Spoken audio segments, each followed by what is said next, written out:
Radijski laboratorij na valovih znanosti. Dober dan, upam, da ste dobro. Z vami sem Maja Ratej in me zanima, če ste pripravljeni, da vas znanost spet pusti odprtih ust. Namreč, komaj čakam, da vam predstavim temo, ki me je v bistvu precej fascinirala. Zdajle se vračam po pobočju nad Igom. Okrog mene je, kot slišite, gozd. Vse je obraslo s čemažem, tako da izjemno diši okrog mene. Ampak kdo bi si mislil, da tale tla pod mano v bistvu skrivajo tisočletno skrivnost. Tako da vklapljam časovni stroj in gremo tisočletje nazaj, mimo leta nič in še kakšno tisočletje globlje v preteklost. V čase, ko se je starogrška civilizacija tam daleč na jugu šele rojevala, no, tukaj okoli mene pa so že rasle kar konkretne naselbine.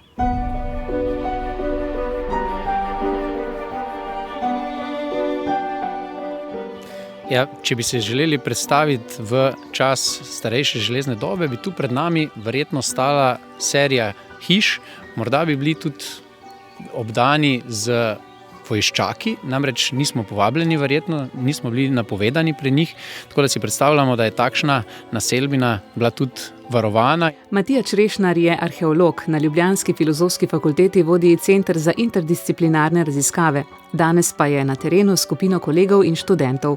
Stojimo na Pungartu nad Igom. Ta cel hrib je eno pomembnejših arheoloških najdišč. Zdaj gre za poselitev iz časa zadnjega tisočletja pred našim štetjem in začetek našega štetja od starejše železne dobe, nekje od 8. stoletja pred našim štetjem do potem 2. stoletja našega štetja, se pravi že v rimskem času. Arheologe tam trenutno najbolj zanima čas okoli 5. stoletja pred našim štetjem, ko je bila ta naselbina na razcvetu svojih moči. Tu zdaj v tem prostoru, kjer se sprehajajo, so bile pred leti, leta 2020 in 2021 izvedena izkopavanja na več kot 8000 kvadratnih metrov, kar je največja površina kadarkoli izkopana, zvezdna površina kadarkoli izkopana znotraj take železnodobnega gradišča, močno utrjene naselbine. Ravno tam, kjer sva stala, je bila pred 2500 leti linija hiš, velikih 6x10 metrov. Stale so ena ob drugi, vmes pa so se prosto sprehajale živali. Zaradi najverjetneje za naše razmere neurejenega upravljanja z odpadki, pa je verjetno kar zaudarjalo. Ko so hodili po tleh, ko jim je kaj padlo na tla, seveda večje kose pobereš, ne hodiš po njih, tako kot mi danes, ne. Kar pa lahko pometeš, nekatere stvari, ker so bili takrat tlaki narejeni večinoma iz zemlje, so pa seveda vteptali v tla in to je tisto, kar mi raziskujemo. Ko s pogledom iščem prizore odprtih arheoloških izkopov, jame, orodja, v bistvu ne opazim ničesar od naštetega. Pač pa le dolgo, tanko valjasto cev, polno zbite zemlje, ki jo je podoktorski raziskovalec Luka Gruškovnjak pravkar potegnil iz stav. Dober dan. To je naša nova oprema za vrtanje, ki v bistvu deluje tako, da imamo enometrska jedra. Trenutno delamo, vsaj na začetku delamo z premerom 8 centimetrov. V glavnem in ta jedra v zemljo potiskamo ali zabijamo s tole s pnevmatičnim kladivom, štemarco po domače. Ven pa vlečemo s tole veliko mašino na kolesih, hidravlična mašina, ki to avtomatično izvleče ta jedra. Nato ekipa arheologov stakne glave okoli stolpca zbite zemlje. Ampak mi prebijemo čisti kamen. Tole bi še bilo lahko, lahko, ampak da bi se pripričal. Hkrati imaš pa ti še koščke oglja, kar pomeni, to je prehod, ne? V tem noter vidiš prehod. Deluje tako, ampak... Samo da povem poslušalcem, moj sogovornik Matija Črešnar mi je zdajle kazal približno meter dolgo vrtino, premera približno 10 centimetrov, vmes je nekajkrat zarezal z nožem vanjo in nekako pribezal na plan tudi nekaj zoglenelih ostankov, kar kaže na delovanje človeka v preteklih tisočletjih. So pa takšna jedra, kot je tole, modern in zelo neinvaziven način, kako dobimo zelo dober vpogled v zemljino, v dogajanje v nekem prostoru in s različnimi geološkimi in geoarheološkimi kemijskimi raziskavami lahko tudi dobimo tudi vpogled v marsikakšen proces, ki je potekal v tej naselbini. S takšnimi metodami iz stav pridobivajo podatke, ki so jih dolgo skrivala. Po 2000 letih in pol so lahko v njih še vedno shranjeni delci marsičesa. Ne boste verjeli, ampak tudi zoglenelih krušnih drobtin. Našli smo pa v eni od hiš ostanke kruha, en del testa, ki je padel človeku v ogenj, se pravi neke vrste kruhkov. Torej ogenj mora biti vmes. Ja, nekaj, kar je njim prinašalo nesrečo, recimo, če je cela hiša pogorela, osrečuje današnje arheologe, ker seveda, ko naletimo na tako stavbo, lahko pričakujemo stvari, ki so pač zelo dobro ohranjene.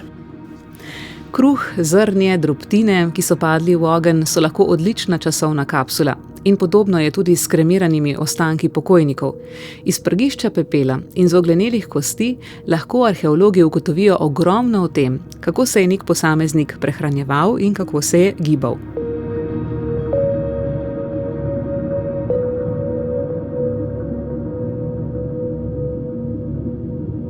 Najprej material, ki ga pridobijo na terenu, varno spravijo, popišejo in odnesejo v laboratorij. Z Matijo Črešnarjem se tako prestaviva na Vič v prestolnici, kjer na Zavetiški deluje oddelek za arheologijo Ljubljanske filozofske fakultete. No, zdaj smo v kleti oddelka za arheologijo Filozofske fakultete. Tu imamo zdaj naše laboratorije, v katerih v različnih laboratorijih raziskujemo različne stvari. Tukaj imamo zdaj posnetke, se pravi računalniško-tomografske posnetke, ene izmed žar z kapiteljske njive v Novem mestu.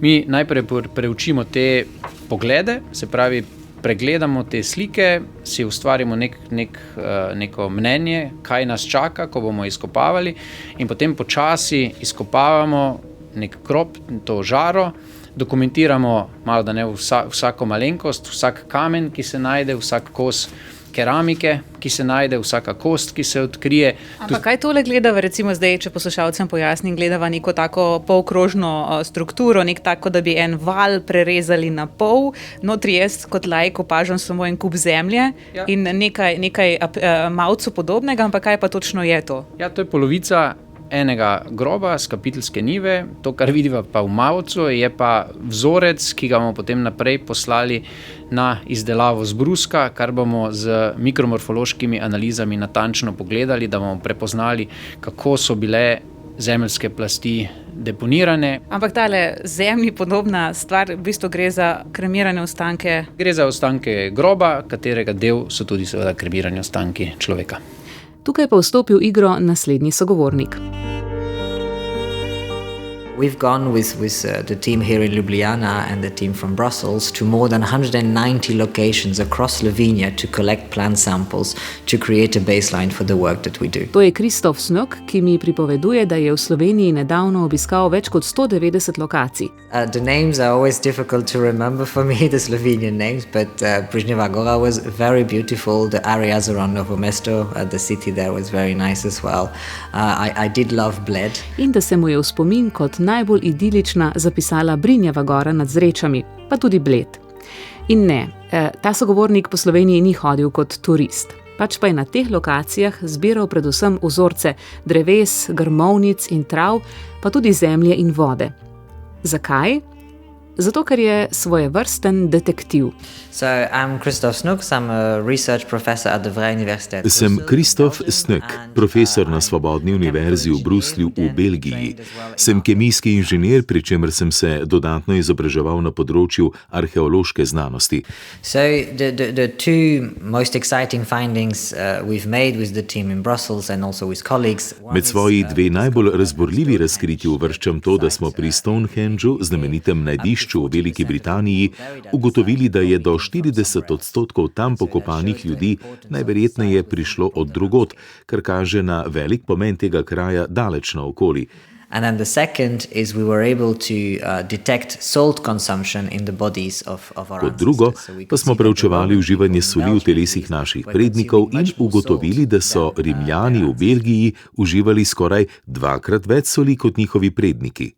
Iz naših raziskav je jasno razvidno, da se v rimskem obdobju poraba soli močno poveča, v srednjem veku po padcu rimskega imperija pa znova upade.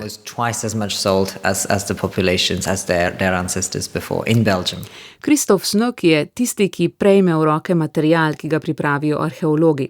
Njegovo delo poteka v laboratoriju z dovršenimi napravami, kakršen je masni spektrometer, in pa pri analizah stabilnih izotopov, na primer stroncija. So the concept is you are what you eat. All the food and all the drinks that you consume will have chemical elements, and those chemical elements will go into your hair, your skin, your bones, your teeth, Koncept je etc. preprost. Si to, kar ješ.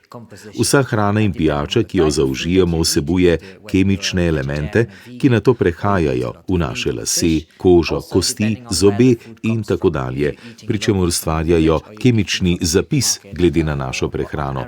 Ali smo na primer vegetarijanci, vegani ali pa uživamo veliko mesa ali rib. Pomembno vlogo ima tudi sam izvor hrane, ali prihaja iz lokalnega okolja, iz trgovine ali iz oddaljenih krajev. Vse to na telesu pusti kemijski pečat. Ko pri arheoloških izkopavanjih najdemo kosti ali zobe, z analizo njihove kemične in izotopske sestave lahko rekonstruiramo, kaj so ljudje jedli in od kod so prihajali. In prav zato je z združeno raziskovalno ekipo obeh univerz, bruseljske in ljubljanske, obiskal skoraj 200 lokacij v Sloveniji in iz njih prinesel vzorce. Ti so pomagali oblikovati eno najnatančnejših kart biološko dostopnega stroncija v Evropi, ki je postala osnova za razumevanje arheoloških skeletnih ostankov, ki mu jih prinesejo arheologi.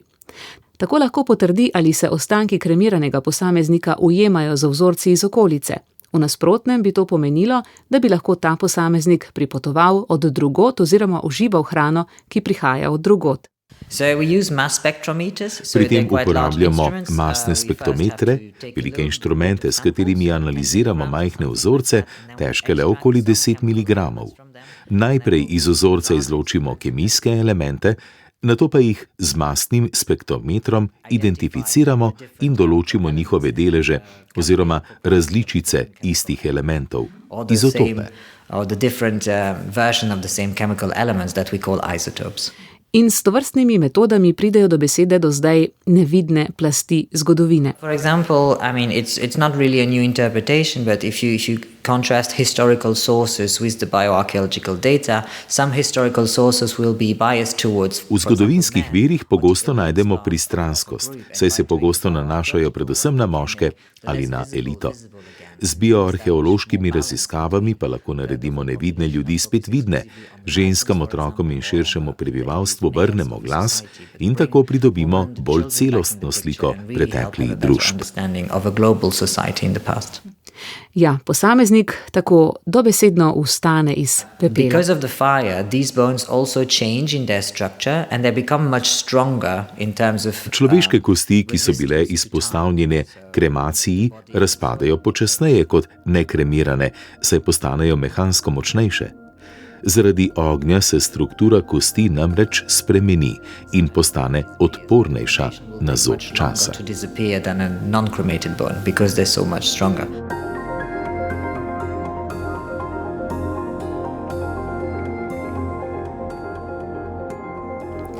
Pri tem znova vskoči domači arheolog Matija Črešnar, ki pa me zdaj v mislih popelje k novemu mestu, na Kapiteljsko njivo, ki je z vidika arheoloških ostankov v grobovih prava meka za arheologe. Tam počnejo točno to. Najdene ostanke primerjajo z okoljskim odtisom od blizu in daleč, na podlagi tega pa lahko povedo, da je bil ta prostor verjetno centralno pokopališče takratnega širokega območja.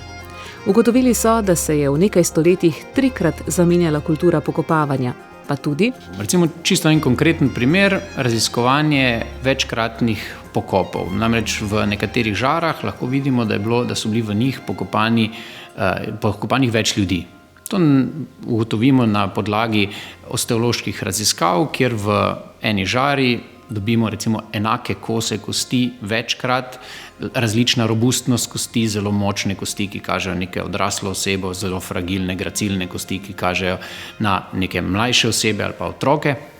In lahko je v eni žari, prav za Novo mesto, smo ugotovili, da so lahko pokopani 3, 4, tudi 5 ljudi.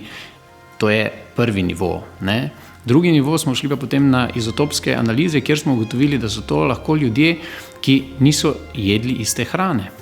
Se pravi, se postavlja vprašanje, ali imamo znotraj nekih družin ljudje, ki so se zavestno odločali za različno hrano, ki prihaja iz različnih območij, da pa stvar še nadgradimo, smo z radiokarbonskimi raziskavami, ki pa so uporabljene za ocenjevanje starosti, ugotovili, da je lahko med temi ljudmi, ki so bili pokopani v isti žari, lahko tudi več kot stoletje razlike.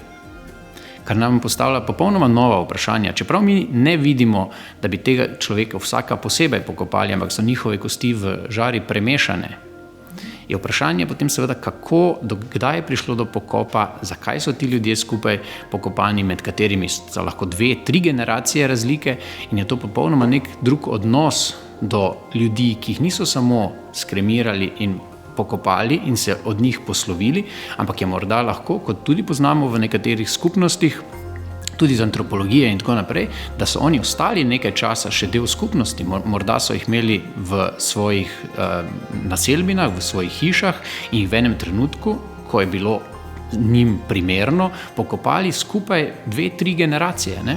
Tako da to so pa popolnoma novi podatki, ki nas tudi silijo v premislek, kako so te skupnosti funkcionirale.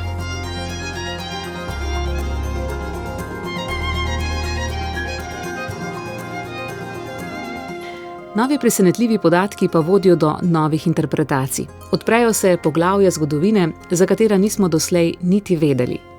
Pri tem pa bi vam rada predstavila še tretjega sogovornika, ki je profesor predzgodovinske arheologije na Univerzi Ludviga Maksimiljana v Münchnu in sodirektor raziskovalnega centra za arheološko in naravoslovno raziskovanje starega Sredozemlja Max Planck Harvard. I think I've always been interested in questions that are relevant for our present understanding of our world. Philipp Stockhammer pravi, da se je že od nekdaj zanimal za vprašanja, ki so pomembna za naše sodobno razumevanje sveta. Naprimer, kako je danes organizirana naša družba, kakšna je sodobna mobilnost. Zelo pa ga je navdihnila tudi arheogenetika, analiza pradavnega genetskega materiala, ki je zelo mlado, a obetavno področje. Ena od najbolj presenetljivih ugotovitev njegovih raziskav, ki so potekale prav v takšnem sosledju, ki smo ga opisali do zdaj, je bila visoka mobilnost žensk v zgodnji bronasti dobi Srednje Evrope, kar je bilo za raziskovalce veliko presenečenje. I should say that for a long time people have assumed that mobility in the Bronze Age was a male mobility. Ljudje so dolgo časa domnevali, da je bila mobilnost v bronasti dobi predvsem domena moških. Moških, ki so potovali po Evropi in trgovali z materiali, kot so bron, baker ali kositer. Tega sem se učil kot študent. Ideja o množični ženski mobilnosti včasih sploh ni obstajala. Ko smo začeli raziskave, nismo imeli vnaprejšnjih domnev o tem, kdo naj bi bil bolj mobilen v družbi. Preprosto smo želeli videti, kaj bodo pokazali naši podatki. In ko smo s pomočjo bioarheoloških metod ugotovili, da so bile prav ženske najbolj mobilne osebe v teh skupnostih, je bilo to za nas res veliko in prijetno presenečenje. It was just a surprising but also great result for us. You mentioned that many women came from regions. Philipp Stockhammer, omenili ste, da je veliko teh žensk na območje doline reke Leh, ki ste ga natančno raziskali, prihajalo iz regij oddaljenih več kot 400 kilometrov. Kako ste v bistvu lahko določili njihov izvor? This is based on a method that we call strontium isotope analysis. And give me 2 seconds to explain this. So, you have teeth in your mouth, and depending in these teeth in your mouth, when they're mineralized. Pri tem nam je pomagala analiza stroncijevih izotopov. Naj na hitro razložim. Zobje v naših ustih se mineralizirajo v določenih obdobjih otroštva in pri tem ujamejo geološki podpis tal, na katerih živimo. Če na primer živite na prsti, ki je sestavljena iz apnenca, se to odraža v vaših zobeh.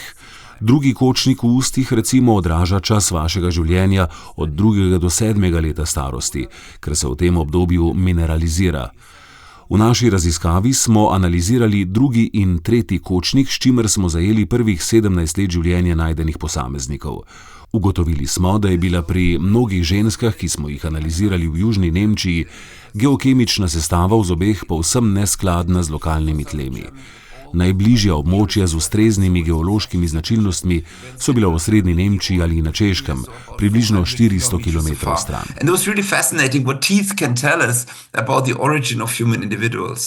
Yes, it certainly is very fascinating. Ja, res je neverjetno, kaj vse nam lahko zobje povedo o izvoru človeka. Toda, kakšno vlogo pa so imele te ženske, ki so prihajale od drugod? During the Bronze Age. It is interesting to see that the places where these women came from, originated from, and which they left at, let's say, the age around 17 to come to southern Germany.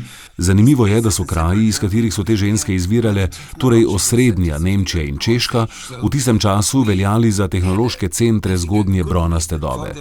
Menimo, da so te ženske s seboj prinesle veliko tehnološkega znanja. Had a very important role in technological knowledge transfer. Pa so imele potomce z lokalnimi moškimi? So these women from afar had no descendants with local men, and this is also very interesting. Te ženske, ki so prihajale od daleč, niso imele potomcev z lokalnimi moškimi, kar je prav tako izjemno zanimivo.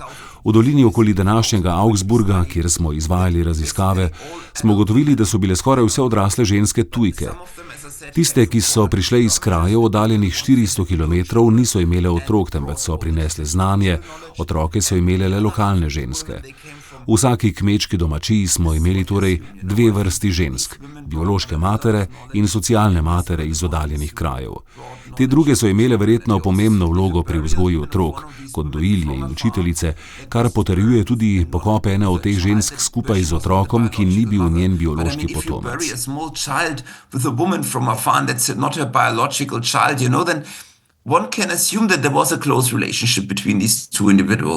Delež teh priseljenih žensk v primerjavi z lokalnimi ženskami je bil, kot pravi sogovornik, približno 50%. V vsakem gospodinjstvu je bila tako ena biološka mati, en oče, njuni otroci ter ena tako imenovana socialna mati.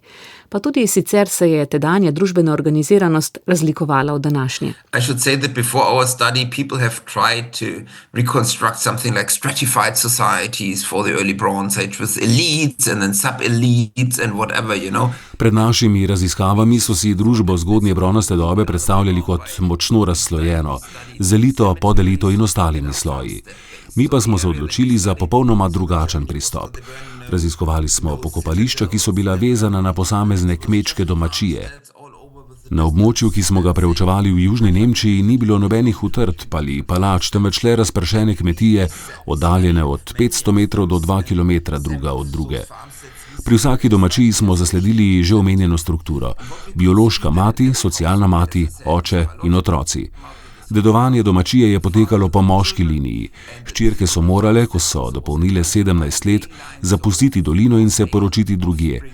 Po domačijah pa smo odkrili tudi moške, ki niso bili sorodstveno povezani z družino.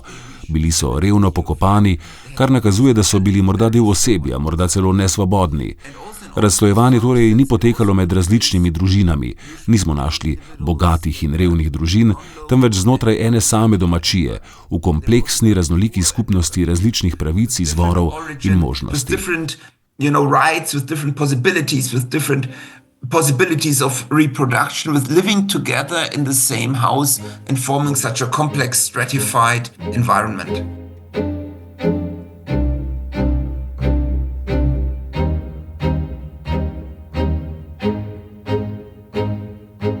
Z novimi močmi, s katerimi arheologija upira oči v preteklost, pa se lahko vsi skupaj tudi marsikaj naučimo.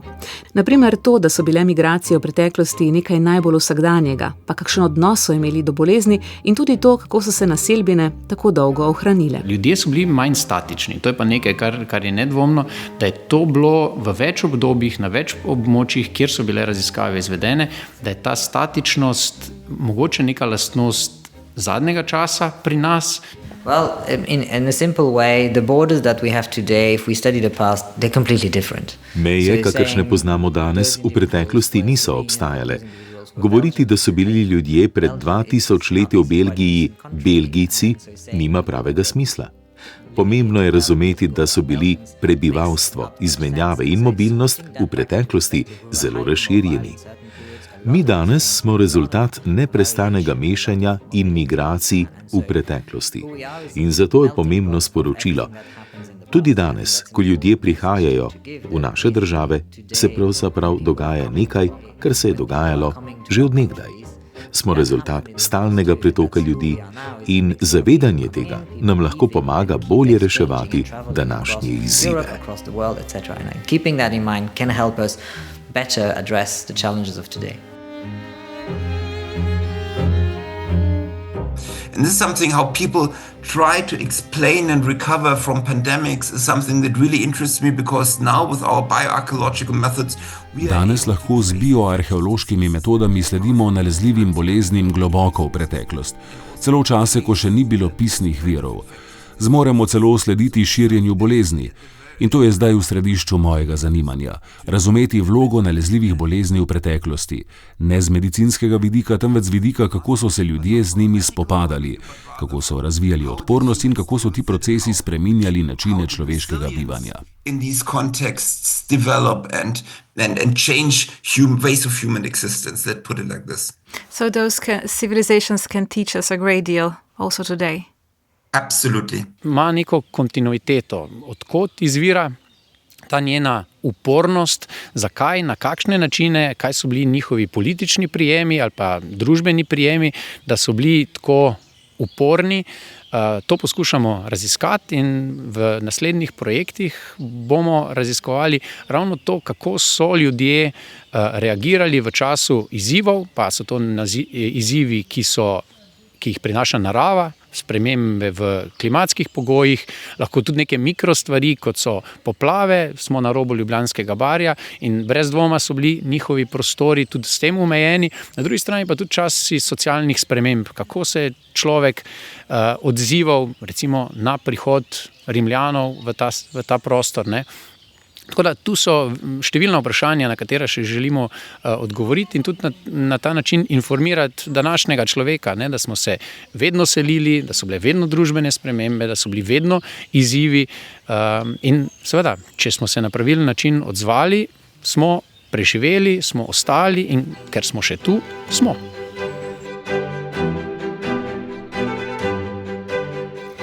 Za konec pa še o enem vidiku, ki ga ne gre izpustiti. Philip Stockhammer veliko pozornosti namenja tudi pomenu znanstvenega komuniciranja. Prepričan je, da si lahko znanost pot do javnosti utre tudi s pomočjo umetnosti. We can trace a lot of things with our bioarchaeological data set. We can see where people originated, we can see who is biologically related on the basis of the calculus. Arheologi lahko ugotovimo, kako so se ljudje selili. Določimo lahko biološke sorodstvene vezi, iz zobnega kamna lahko razberemo, kaj so pred 4000 leti celo jedli. Vse to je neverjetno, toda solza teh žensk, ki so prihajale iz oddaljenih krajev, ne moremo izslediti. Ne moremo slediti njihovim občutkom, njihovemu doživljanju novega okolja. Če bi svojo pripoved gradili zgolj na arheoloških in bioarheoloških dejstvih, bi bila ta precej puščobna in neosebna. In prav tukaj lahko vstopijo umetniki. Imajo edinstveno priložnost, da v pripoved o preteklosti vnesejo čustva in čutno izkušnjo. Menim, da je prav kombinacija različnih načinov pripovedovanja najboljša pot k razumevanju tega, kaj pomeni biti človek in kakšno je bilo življenje človeka v preteklosti.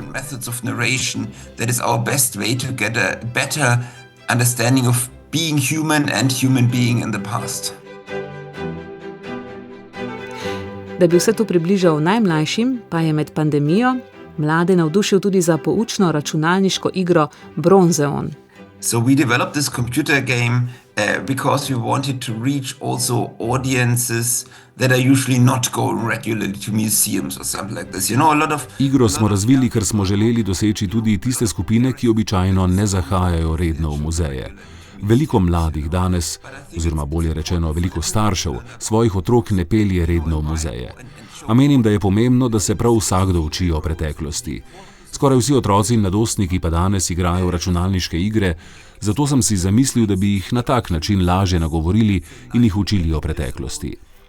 Igro smo razvili posebej za poučevanje v šolah, v Nemčiji za 6. razred, torej za otroke stare približno od 9 do 11 let.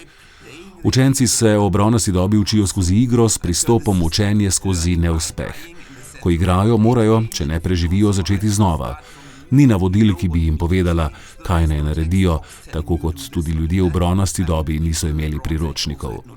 To je način raziskovanja preteklosti, ki ga imajo otroci zelo radi, skozi poskuse, napake in izboljšave. Prejel sem ogromno pozitivnih odzivov otrok, ki so nad igro navdušeni, kar mi pomeni zelo veliko. How would I have survived in the Bronze Age? Would my family survive? And I got so much positive feedback by so many children how much they enjoyed the game, and this is also a very big reward for me. In tudi sami jo lahko preizkusite. Igri se reče, kot rečeno, Bronzeon, brezplačno pa vam je na voljo v trgovini Google Play.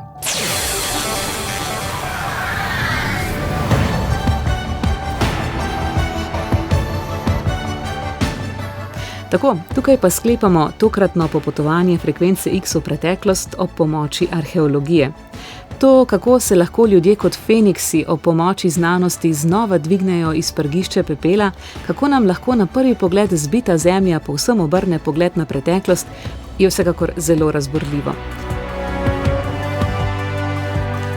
Moji gosti so bili profesor arheologije kovinskih obdobij in vodja Centra za interdisciplinarne raziskave v arheologiji na Ljubljanski filozofski fakulteti Matija Črešner, kemijski inženir in bioarheolog Kristof Snok, ki je tudi vodja bioarheološkega laboratorija na Svobodni univerzi v Bruslju, in pa sodirektor raziskovalnega centra za arheološko in naravoslovno raziskovanje starega Sredozemlja Max Planck Harvard, Filip Stockhammer.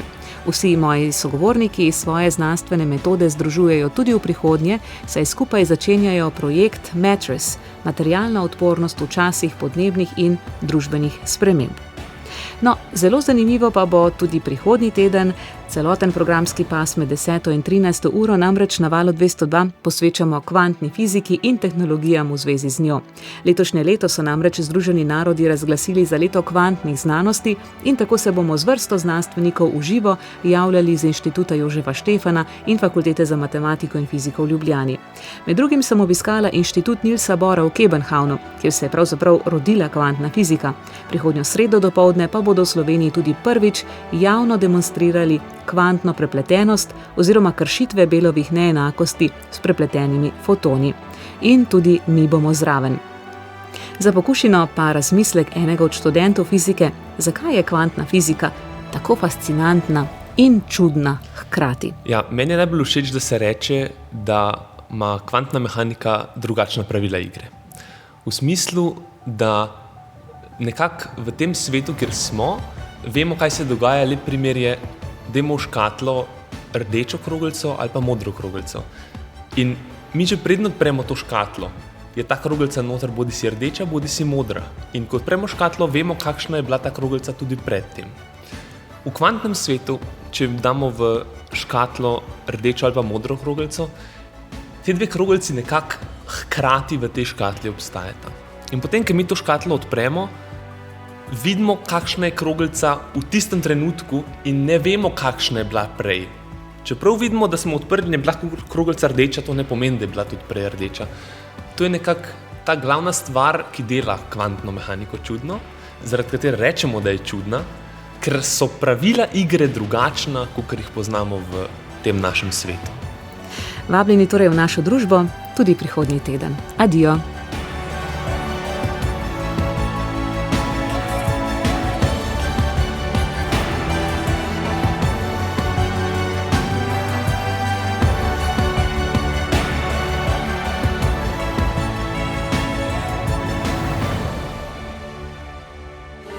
Frekvenca X.